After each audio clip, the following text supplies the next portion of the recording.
तमसे होमहे वयं भूषा धावेद सामसद्दे रक्षदा भारत स्वस्तये दिक्पालकमावाहयामि स्थापयामि पूजयामि ओम अत्र मंडपस्थिता आवाहिता सर्वदेवताभ्यो नमः प्राणनिष्ठापनं करिष्ये కలశం దగ్గర వేసేయండి అవి ఆ తమలపాకు తీసుకోండి ఆ కలశం మీద ఇట్లా బోధించి పట్టుకోండి ఓం అసలు ఈ తమలపాకు తీసుకొని కలశం మీద బోధించి పట్టుకోండి ఓకే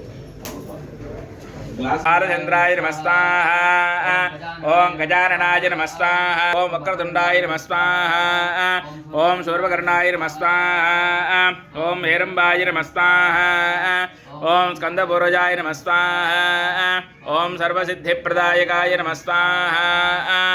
श्री कुमारगुरवे नमः स्वाहा श्री महागणाधिपतय इदन्नमः यज्ञेश्वरार्पणमस्तु यज्ञपुरुषस्य प्रेरणा तदंगा लक्ष्मी गणपति हवनं करिष्ये చెప్పండి लक्ष्मी गणपतय इदन्नमः।